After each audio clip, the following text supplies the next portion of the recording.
John Garrity is a skilled engineer specializing in the construction of skyscrapers in Florida. One day, he finishes work earlier than planned and heads home. In the car, he listens to the radio, where they report about a comet named Clark that is approaching Earth. When John arrives home, he meets his wife, Allison, who is on the treadmill. The couple has an awkward conversation about the upcoming birthday of their 7-year-old son, Nathan. From their dialogue, it becomes clear that their relationship is not in the best shape.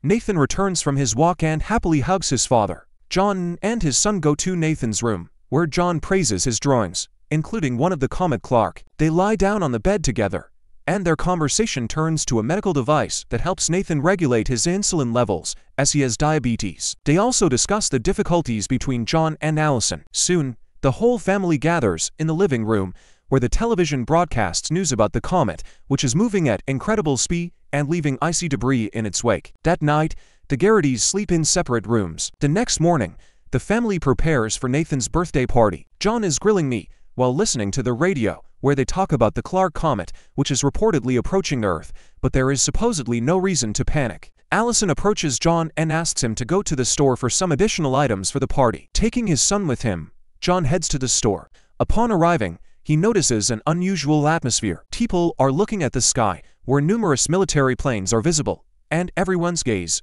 is fixed on the comet on the horizon. While John and his son are shopping, John suddenly receives a notification on his phone. Shortly after, he receives a government call. Confused, John realizes that no one else in the store has received such notifications. Over the phone, John is told that his family has been selected for evacuation to an underground bunker designed to protect them from the impending threat. Meanwhile, a similar warning is broadcast on the Garrity household's television, but Allison, busy styling her hair and with the nose of the blow dryer. John, after paying for his purchases, quickly heads home, noticing more and more military vehicles on the roads. When he finally arrives, John sees that the party has started and the guests have already arrived. John immediately approaches his wife Allison and asks if she received the emergency alert. Allison, slightly puzzled, replies that she thinks it's just a regular drill. However, John doubts her words and realizes the situation is far more serious. After a brief conversation, the couple returns to the guests. Everyone is attentively watching the news,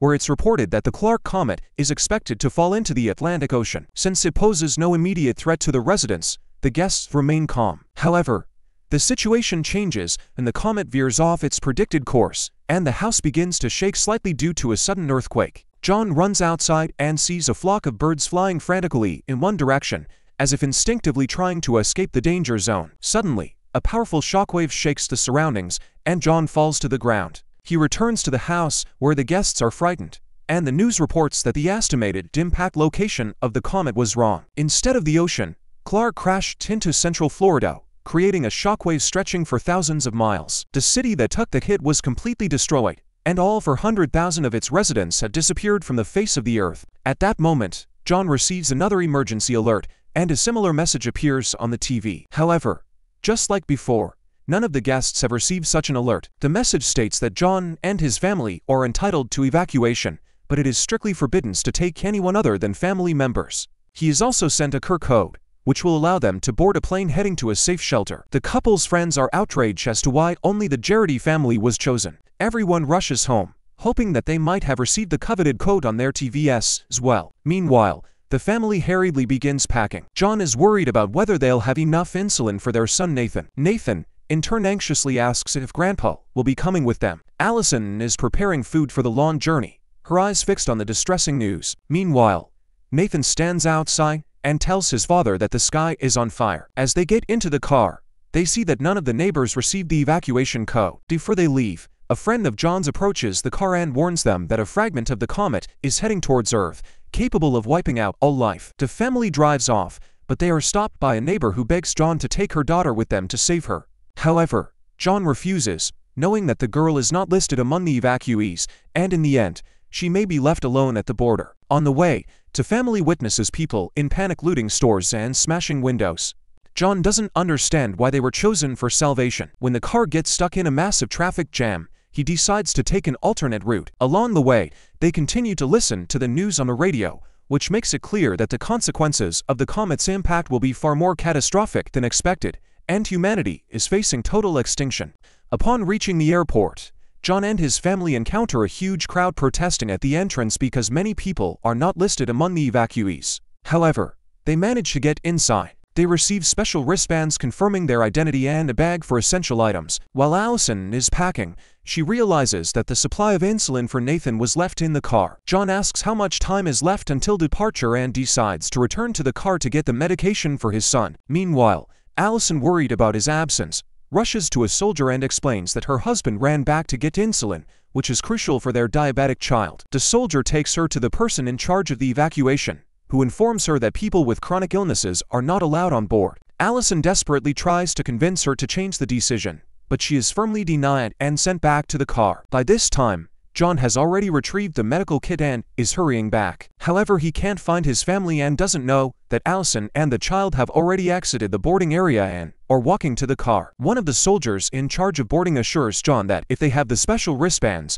they must already be on the plane. Relieved, John boards the plane, thinking he will reunite with his family upon arrival. Soon one of the passengers notices John's medical kit and is outraged, pointing out that his nephew, suffering from the same condition, was denied evacuation. John begins to realize that something is wrong and demands to be let off the plane. As soon as the rear hatch opens, screams and military orders to hold the perimeter can be heard from outside. People who were denied rescue have broken through onto the runway. In the chaos, a fuel truck operator is killed, causing fuel to spill across the ground.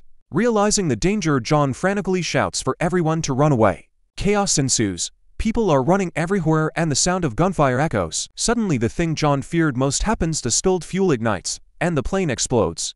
John runs to the nearest officer and asks about his family, but receives no response. At this time, Ellie and their son are at the car when Nathan suddenly starts feeling unwell. John hurries back to the car, but when he arrives, he finds a note from his wife saying they went to the grandfather's house. During this time, Allison and Nathan enter a pharmacy to check the boy's blood sugar levels and get insulin. Suddenly, a shootout breaks out inside the pharmacy. One of the attackers, seeing Ellie with her young son, decides to spare them and lets them go. Once outside, Allison meets a couple and asks for a ride. Soon the driver starts acting strangely. He suddenly throws Ellie out of the car, takes her evacuation wristband, and drives off with Nathan. Ellie is devastated she has lost her son. Meanwhile, John finds a ride and hops into the back of a truck where several other people are already seated. One of the passengers notices John's wristband and explains that only people with important professions are being evacuated. His mother is a doctor, and she was also selected. He also mentions that planes are flying to Greenland and that regular citizens can access flights from a small airport in Canada. As the other passengers listen to this conversation, another man notices John's wristband and decides to take it. A fight breaks out, causing the truck to lose control, and all the passengers are thrown to the ground. In the chaos, John finds a hammer. Fellow passengers, watching from the row, are horrified John has killed a man, an unimaginable act for him. Meanwhile, Allison is trying to flag down a car to get to the airport where her son's kidnappers have taken him. The criminals arrive at the base and attempt to board a plane, pretending Nathan is their child. However, Nathan tells an officer that these people are not his parents and that they stole the wristband from his mom. The military takes the boy and arrests the criminals. After some time, Allison arrives at the base and pleads with the officers to help her find her kidnapped son. Together with a soldier, they begin searching the children's sections and eventually find Nathan in the last ward. A nurse reassures Allison, informing her that Nathan has already received insulin and they have prepared a medical kit with a week's supply of medication. The nurse also offers them the use of a military bus to get to the grandfather's house. Meanwhile, John breaks into a stranger's house in search of water. He turns on the TV and learns from the news that the comet's main impact is expected in less than a day. John finds a set of car keys and drives to the grandfather's house. At the elderly man's home, with whom John has had a strained relationship, some friends are gathered, playing cards and drinking. John arrives. Unfortunately, Allison's father doesn't know where his daughter is, but he sincerely hopes that John will be able to find her and their son. During their conversation, it's revealed that John had problems in his marriage and had cheated on his wife. The elderly man hopes that they will reconcile and rebuild their relationship. Meanwhile, Allison and Nathan arrive at a gas station near the grandfather's house on a military bus. Ellie reaches her father on the phone and tells him their location. The men drive out to meet them. Finally, the family is reunited, and everyone is happy to be together again. At home, John watches a news report about the shelter and realizes that Colin's words were true. He convinces Allison that they need to leave for Canada immediately. The whole family quickly starts packing for the trip. Unfortunately, Allison's father refuses to go with them. He explains that he lived his whole life here with his wife, and it was here that she passed away. The old man wants to die in his own home. John respects his choice, and the grandfather calls him son, which deeply touches John. As they say their goodbyes, Allison realizes she is seeing her father for the last time. Suddenly, an earthquake begins, forcing the Gerety family to leave the house in a hurry. Before they leave, the grandfather hands John his rifle as a farewell. On the road, John and Allison reconcile, promising each other that they will stay together. As they drive, their car comes to a stop, and they don't understand why the cars ahead are not moving. Suddenly, a heavy hailstorm of comet debris begins. John tries to drive away, but the debris falls everywhere. Allison moves to the back seat to shield Nathan with her body while John looks for shelter and spots a bridge under which they decide to hide. When night falls, the Gerety family sets off again and soon reaches Canada. On the radio, they hear alarming news. The comet's impact is imminent, and forecasts predict that 75% of all life on Earth will be destroyed. Suddenly, they spot a plane taking off and decide to block its path, trying to stop it. After lengthy negotiations, John manages to convince the pilot to take them on board. On the plane, John dreams of scenes from his happy family life. When he wakes up, the plane is already in Greenland.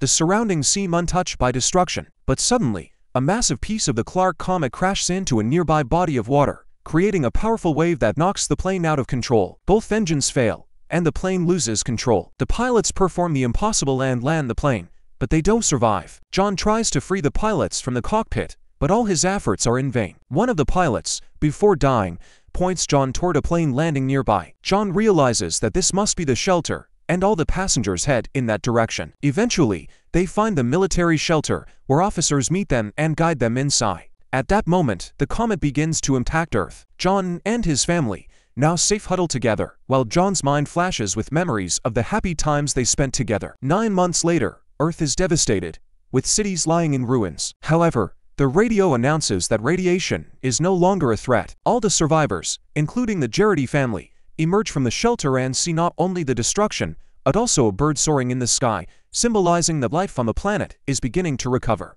Thank you for watching. If you enjoyed this video, subscribe to the channel and see you next time.